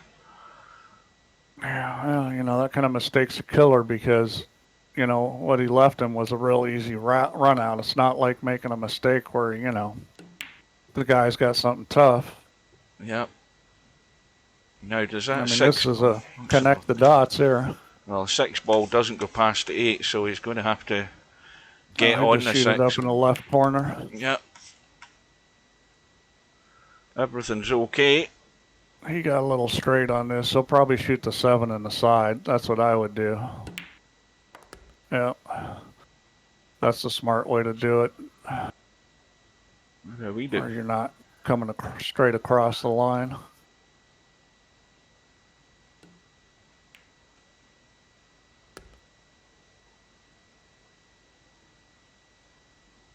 Yeah, that's why pool can be such a frustrating game. You know, you're a guy like Semi, and you're just getting back into the match, and everything's going well, and you miss that ball. It's just, you know, it's just a killer.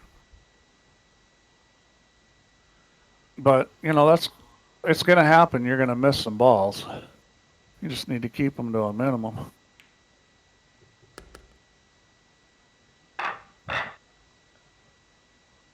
Well, it's cost them one, and you know, if these guys were running racks, I mean, you know, a mistake like that could cost you 4 or 5 games. These guys haven't been breaking and running out that much, but if they were, then you know that could be a real penalty. Well, I think that wing ball flew in there at 100 miles an hour. I think it was just the one that went, was it? One ball. 3 ball has gone. Heck, I've missed balls in matches that cost me like 7 games. Miss one ball and lose 7 games.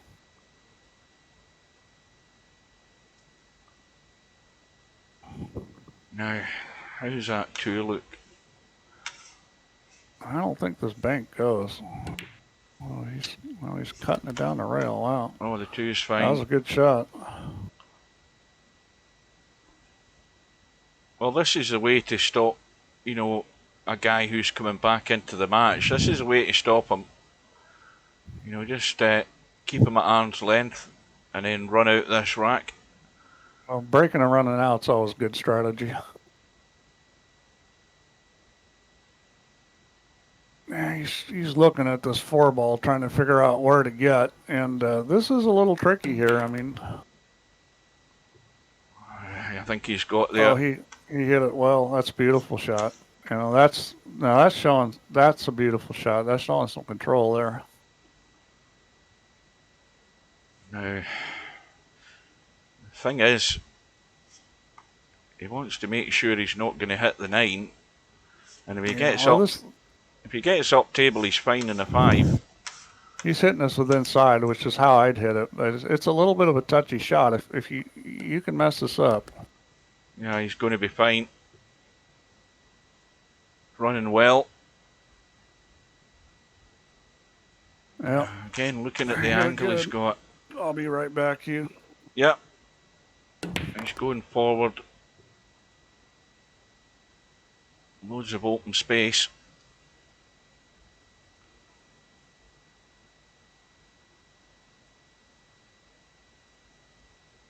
I think we can settle for this one being a 2-rack lead come the end of this visit. Little stun off the 7. Soft draw stun.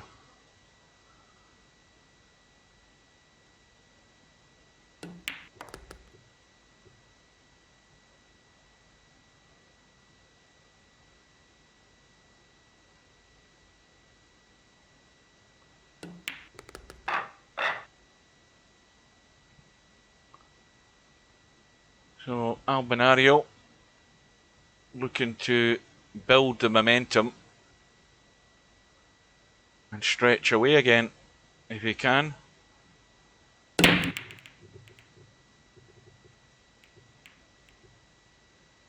But it's gone dry. 1 is on.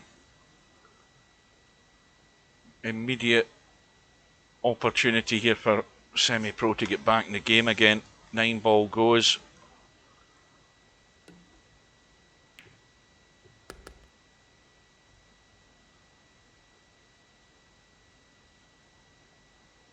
Now, for any latecomers,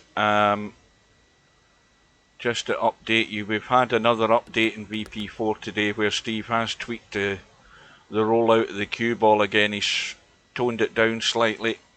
And the other change in the update is he changed the rack slightly to try and get the rack to break better. And the other update that he's also done today is he's upped the ante as far as the maximum bet in the wager. Now your mic again, Steve, just tweak it a little bit away from your nose. Oh, sorry. Heavy breathing. That's better. Well, Albie broke right, and everything's been wide open since, so Semipro looking to get the one back again. Yep, that's a good shot. Everything's laying pretty good here. Let's see. He hits us. He just needs to come straight down the table there. Well, Vertical, what the hell's his name again? Vertical Liquid is asking a quick bio in the commentators. Well, mine's is going to be short and sweet. I'm the world famous 9ball.com, brackets tactical genius, born and bred in Scotland, introduced to Virtual Pool 3 in November 2000, although I've played all the other Virtual Pool games in the series since 95. And among others, there's other players here in the stream as well who've played the game just as long.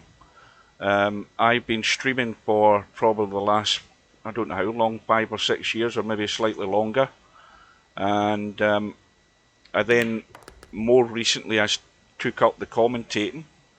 And then the chap who is in the commentary box with me is the game developer, the CEO of Solaris, Mr. Steve Chaplin. Now, he could give you a bio, but it would be here the rest of the night giving you his bio. But he can give you a short, brief bio if you want to hear that. Yeah, let's just skip all that. Just say, yeah, I'm a tech person. I play pool in real life and enjoy it greatly. And I think that's about all that's interesting about me, at least as far as you guys go. Yeah, that's exactly. Well, he's got a lot more bio than that, but yeah, he is the man to blame for all our problems with this game. Yeah. Tall Steve, that's the other thing. If you've got the offline version of the game, Tall Steve is the very man we're talking about. Or now rebranded Savannah Slim. Yeah. But yeah, my friend Larry Gale gave me that name. Yeah. Well, whenever you're going to get a nickname, it's usually somebody else that gives it to you. Yeah. Oh yeah, you can't give yourself your own nickname. Yeah. It's got to be somebody else. Yeah. And you can get some bad ones. I mean, the thing is, Steve, I've had 9ball.com since VP3 started, and it never occurred to me that I would end up working in .com. So there was a reason for choosing that name at the time. I don't know how, but that's how it ended up.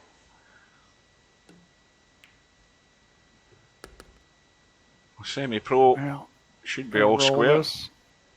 I mean, where's the problem here? No, just roll it. Yep. You hit that a little harder than necessary. Now this kind of shot, you definitely want to go 2 rails. You don't want to try to roll this. You need to come down to the other end rail, because you don't want to have to try to baby this. And see, I don't like hitting it that way, because you get a nose hair a little sideways. The next thing you know, you hit it too far. Yeah, because you've got all the room in the world to run the cue ball. Yeah, it's let the cue ball run, and but that is one of the big differences between rotation games and something like 8-ball, straight pool. I mean, rotation games, you tend to let the cue ball run around the table more, and you need to get comfortable with doing that, understand the ball lines, and and get comfortable with letting the cue ball run. I mean, it's very common. I'm sure you guys watching the U.S. Open see these guys play, 3, 4, 5 rail cue ball position all the time. Slim says, any new ways to spend $3 in the works? People might gamble more. Well, they can gamble a lot more if they want now. The wager's gone up to 25,000 maximum. Yeah, we thought about doing stuff where you could trade it in for actual real product. It's just there are a lot of issues with doing that. I mean, part of the issue is being an international game. I mean, I've got T-shirts and stuff I could sell. The problem is shipping and customs and duties, and you know, it just becomes not so simple. If it was, we'd do it. Dare I jump the gun here? I think I might have jumped the gun already. I was about to say, is Semipro going to find himself in the lead? He still can here. He can just... Well, don't commentator curse. Come on, Hugh. No, he can run over to the side rail by the 7 and come back out for the 5 if he gets the pace right here. Well, he's drawn off it. All he has to do is draw this. Okay, I see. He's going the other way. The 8-ball's blocking part of that pocket. I didn't see that. I thought he could shoot it past the 8, but he couldn't. Well, the 8-ball's come to his rescue. Yeah, let's see if you play the combo or play safe. I'd be playing safe. What I would be doing here is trying to run the cue ball just past that 5-ball and then behind the 8. Mm-hmm. I think the angle he's got is pretty good for that if he can avoid the kiss. You might have to use a little English to avoid the kiss because there's a kiss there. Well, but why play safe when you can do that? Yeah. I have a natural aversion to combos, but that was a very nice shot.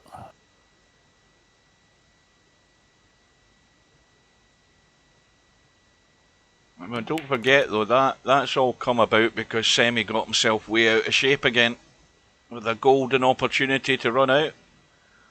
He shot himself in the foot again, so that's 2 feet that he's shot himself in tonight.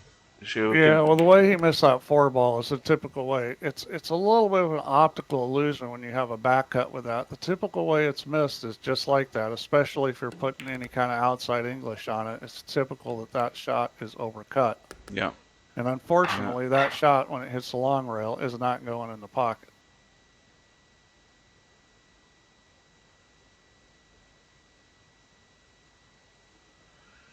I was playing in the tournament final, and Hill missed that shot on the 8-ball.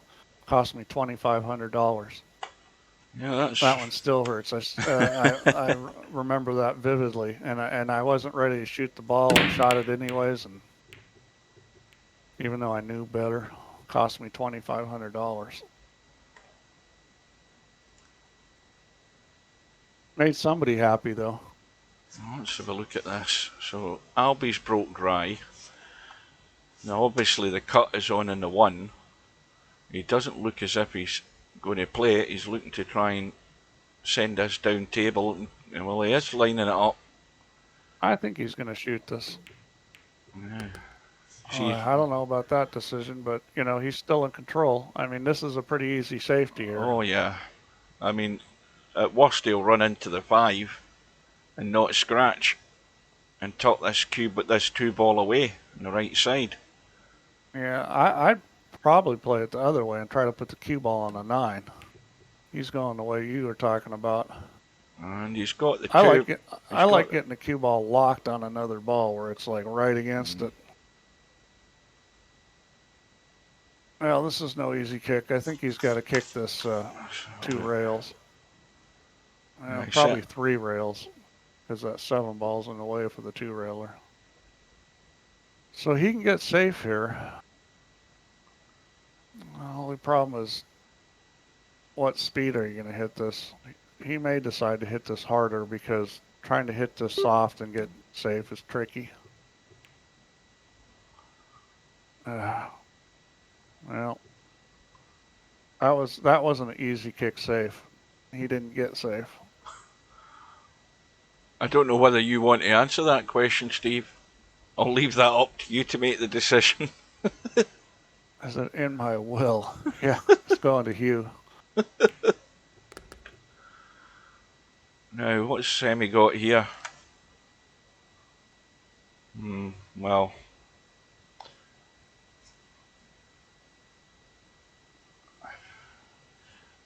I suppose I'm looking at the potting angle in the 3. Does he run all the way through off the short rail in the top end and try and find this gap between the 6 and 9 to take the 4 into the top table, or is he trying to leave the cut? I don't know I whether. probably would have hit that with draw and right and gone 2 rails to get on that 4. But this is okay. I mean, I don't know if he's shooting this in the side or the corner. Oh, I think he's going down the bottom corner. It's too tight for the side. He's gone to the rail too soon, but he's going to get away with it. Now, this is this little bit of running that changes the way you start thinking, because he's now got out of jail there. Played a bad one in the 4. But if Albie can see enough of this rail and kick this 4, he could have Semi in trouble. Yeah, he was trying to kick safe. Yeah. He didn't get there. Yeah, needed a bit more juice in it, I think. Well, he needed to hit the 4-ball fuller, so that's pretty much a sellout, I think. The only problem here is whether you can get past the side pocket, and I'm not sure he can. He certainly didn't think he could. Oh, now let's have a look. Yep, he's okay. Yeah, he played that well.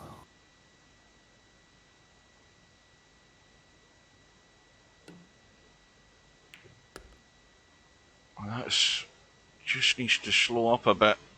Well, this is us getting to the sort of business end of the tournament, the match, and Semi-Pro's not been in the lead yet. Yeah, I like the way he played that, because avoided any kind of taking any kind of chance.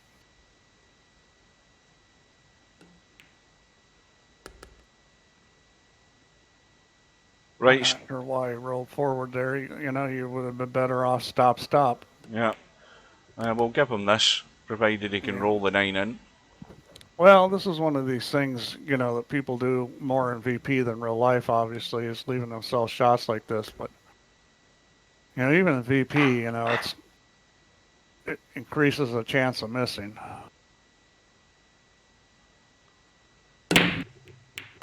Well, something definitely has gone in, but the 1 ball has gone. Well, that will bank. Yeah, it will, and I think it's a pretty good ball to shoot at, to be honest with you. I hit this with top and maybe just a teeny bit of left English and just stick the cue ball there on the rail where the 1 is. You get that cue ball to sit right there. And you decide to play safe, which nothing wrong with that. You didn't get safe, which kind of sucks, but I mean, it wasn't a terrible decision to play safe there. If you're not comfortable with that kind of shot, I mean, if you bank well, that shot's pretty easy. Hit that with top and a little bit of left, and you just park the cue ball right there on the rail and fire the 1 in. I've just noticed, I never noticed the 2 was hanging over the top left corner there. It's still on the table. Yeah, this is just make the 1 ball, because you're going to have shape on the 2. That's a good shot. Oh, what's he done here? Oh, he's okay. He can. Well, he's going to have to play a little masse, and this is tricky to get on the 3. I would probably kick at this. He's going to try the short rail kick here, which this could be missed. I mean, you got to hit this the right way. Or, I'm sorry, off the long range. He's going to kick by the pocket there. Need to hit far enough out from this. Yep, he hit it well. And he controlled it too.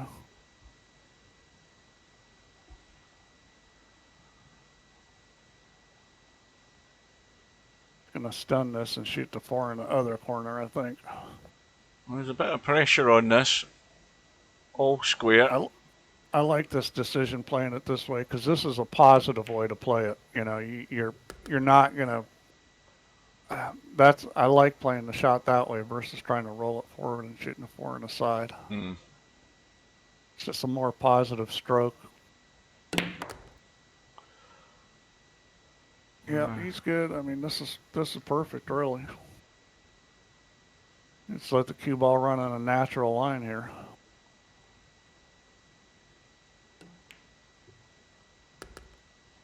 Ideally, that's the best way to play pool, is let the cue ball run on natural lines where you don't have to manipulate it.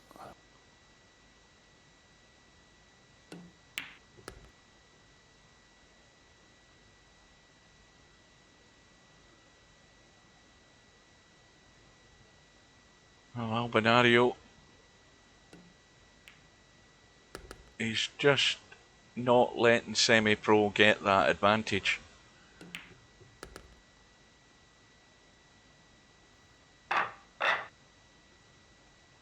So 19 racks to 18 in this race to 25 for 15,000 $3. Well, it looks like we have a Donnybrook here. You know, do they use that term over there, Donnybrook? No. Donnybrook's like a free for all brawl in your local pub. Oh, we've plenty of them. Yeah, I know Yeah. you do. You're Scottish. Yeah. That's what you guys like to do, is drink and fight. Yeah. In Glasgow they call that a square go. That's usually one-on-one though. But the type of thing you're talking about used to be in Rangers and Celtic matches back in the day. But that's what a lot of times, you know, here old timers will call like a tight match. They'll call it a Donnybrook. Oh, look at the two. Oh.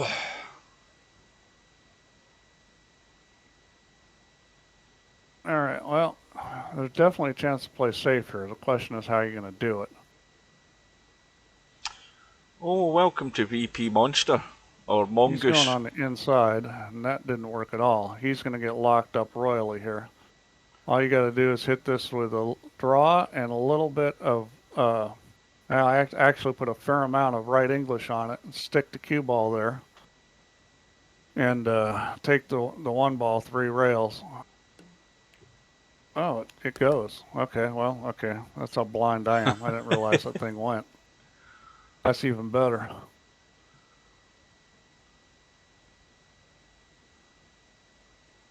Make it so we can renew our subscription with $. Well, if I do that, then there's no income. I mean, that's the thing about business models. If I was going to do that, there'd be chalk in this game, and you'd be burning your $. Buying chalk all the time. I mean, you know, there's got to be some way of making money. That Russian billiards game, 3D net, Russian billiards 3D net. They have a hiring facility or a hiring feature. So if you again, you've got virtual money in there, but you can actually hire a type of chalk, or you can hire any cue that's in the game for like 30 days or something. And so once your time runs out, you can go and hire another one.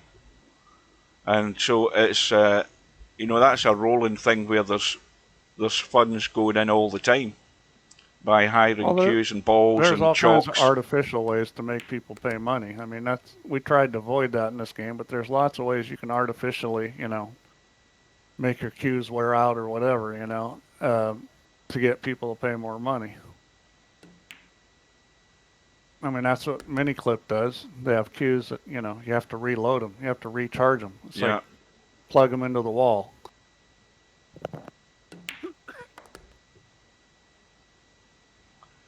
Well, Albin's up by 2 now. It's one guy going to 5 and one guy going to 7. Yeah, it's getting down to squeaky bum time, as we say over here. Well, what's interesting is suspiciously absent is Stubb. Yeah. And I know why. Because he knows if he's coming in here, people are going to be talking to him about playing for a bunch of money, and he doesn't want to do it. Yeah. He wants to talk a lot, but when it comes to actually playing, he doesn't want to. Well, I mean, I hark back to the match that I had arranged between him and Gary B. And I put up $1,000 I think it was, because I'm a poor Scotsman, remember. I put up $1,000 for the match that the two of them had, and Stubb quit. He quit before the end. He bottled it, and that was the end of that. Well, I think there's a bunch of guys that want to step up and play him.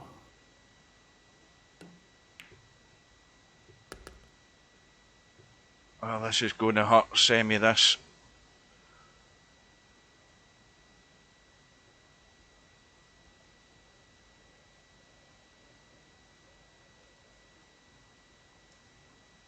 Now, I'm going to ask you before the end of this stream, Steve, and I've got witnesses here.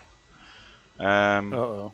That's already a bad way to start a question. Yeah, I'm just sort of preparing you for the question, and it's only it's another feature request, and I remember back in the day, and you'll remember yourself. Remember when I said to you about the snooker table that all the pro tables have white lines. When are we going to get them in pool? And when are we going to get the spots? That way everybody knows. That's actually an easy request to do. Yeah. Well, if I remember it before the next time I tweak these tables, I'll do it. Can we have it? Can we have it? Write it down. Can we have it tonight? I mean, that's simple to do. Can we have it tonight? At least you're asking for something that's easy. Yeah. We want white lines on the tables, and we want spots on the pool table as well, especially for Cowboy. You want white spots? Well, whatever spots you want. Well, I mean, if I make the snooker lines white, wouldn't I make the spots white too? Well, they're not white and they're not black spots. Like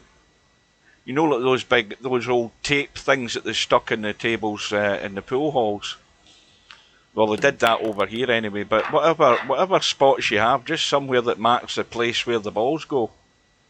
Well, I mean, the ones we have now, fine. Well, that'll do. I don't think they'll complain about them. But as long as the lines are white.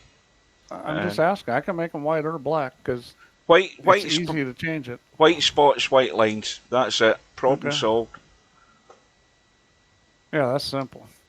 And Mongoose is still requesting about this Massey thing. Well, we'll see about that. I looked at that video, and the problem with that video is I'm pretty sure they're putting silicone on the ball in that video. So, I mean, that's not, that's a trick shot exhibition. That table's faster than crap, and I'm pretty sure they put silicone on the ball. So it's I mean, we could do something maybe where we said, okay, well, we'll have a mode where it acts like silicone's on the ball, but that's not a realistic representation of billiards. Now, if you look at an artistic pool competition, they can't put silicone on the ball. And so if you actually look at a real competition, that's more representative of what is possible. So what does silicone do to the ball, Steve? Or what reaction do you get? It makes it super slippery. It's a lubricant. It makes it very, very slippery. So you can do some wild massé shots with silicone on it. Right. And Mark has just posted a little reminder. Steve's already written that down. Well, he said he wrote it down. Whether he's just said that just to keep you happy, I don't know. But no, I actually wrote it down. Whether or not I actually see the note to do it tonight's another question. So we'll get a dot for the guy that's breaking, or something just to signify who's breaking, or possibly Steve. I forgot about that too. Dot for breaker.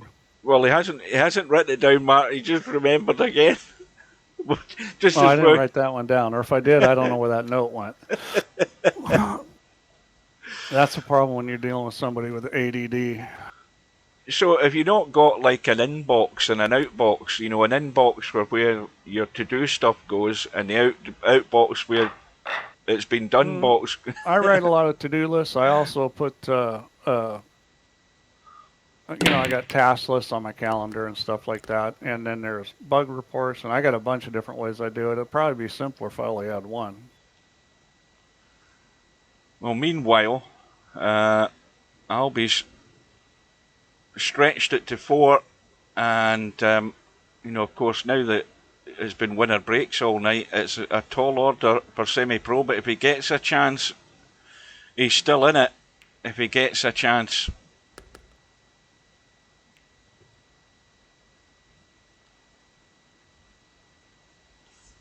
And Albinario has gone out of line,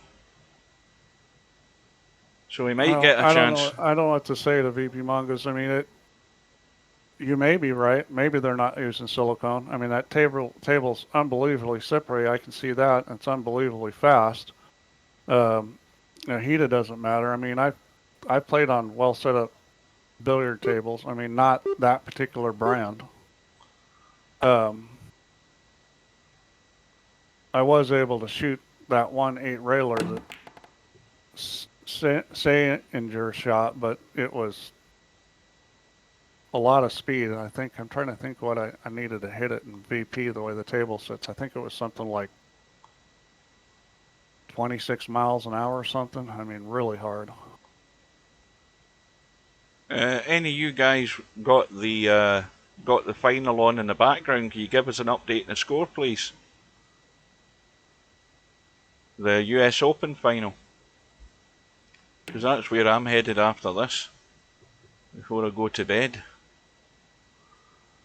It's race to 13, the final, I think. Well, semi-pro's chance may well just have gone there. 2-0 to Biado, 2-1, 2-1.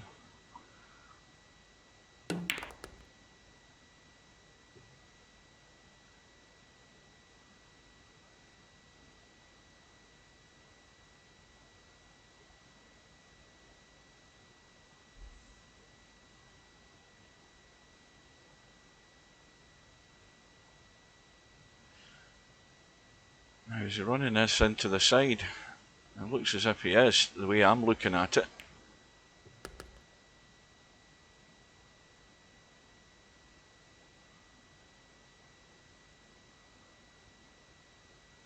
Yeah, well, semi is his prospects are fading. He needs something. He may need some help from Albin at this point.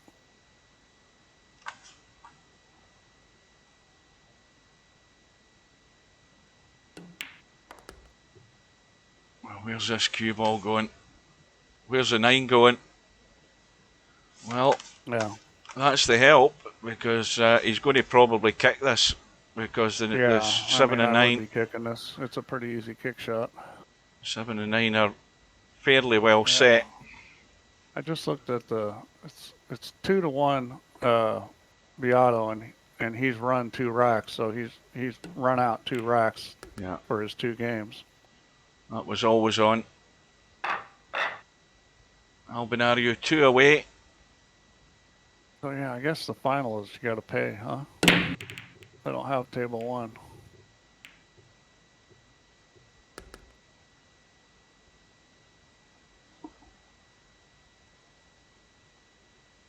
Yeah, they won't be showing the final on YouTube. They only ever showed table 2. They no, I mean, I could have done the commentating for them. I don't think Well, I'll they'd tell you any. what, if Yap wins this thing, I mean, he beat Okoyo in the semifinal, which is no easy feat because he's definitely one of the best players. He's he beat Shane, he beat Okoyo, and now he's trying to beat Beato. If he wins this thing, he didn't win it by a fluke. Not beating those guys. The cue That's ball, pretty impressive, beating Shane and Okoyo back to back. cue ball still spinning. Oh no, I take it back. He beat Geronimo. Oh no, then he beat So he beat Shane Geronimo, who you guys may not know Geronimo. His nickname's Edgy. He lives in Los Angeles. Okoyo, and now he's playing Beato. That needs to keep Wow. going. Needs to keep running. Well, I think Semi needs Albin to make a mistake here. He gets on the hill, it's going to be tough. Yeah, There's the mistake, and Albie there's the lucky roll. he was so focused on getting into shape on the 3. Now, let's have a look at this. Oh, he's had a hit, but the 6 wasn't going to go. How's his luck? Don't think it's too good.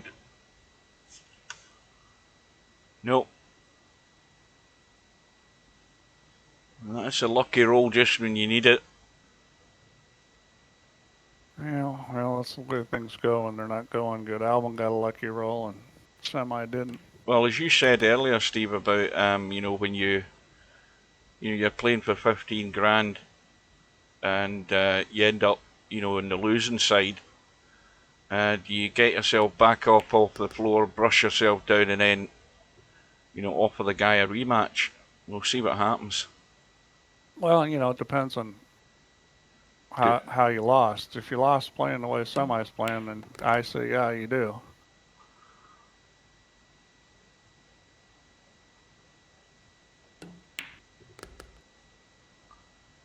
Of course, he might have to. But you don't play for 15,000. If you got the money, you play for 25 or 30. Well, that's what I was just going to say. He's probably going to have to win a few more Friday night 9 balls to build up the bank balance after this if it goes that way. Well, if you don't have the money and you play for the 15. I mean,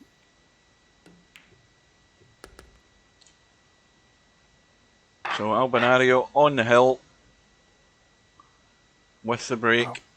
Well, it says he beat Filler too. I mean, that's a list of guys.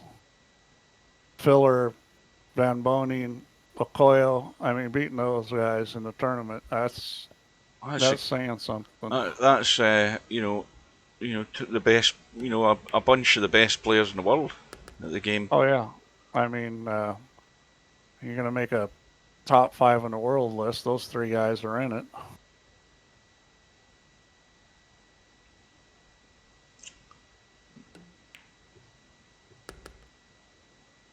Well, I'm a gonna scupper Albinario here because the 7 goes. There's no problem there. This match is over. It'd be interesting to see if this 1 pocket challenge comes about. Oh, I'd like to see that. I guess I'm going to have to run for cover because Semi's probably going to be looking for me. I would do a leave the building Elvis routine, Steve, if I was you. Jump straight into the limousine and get your ass out of there. So, Albinario comes out victorious by 25 racks to 18. And Semipro got it back all square, but Albinario in the end was cool and calm and collected.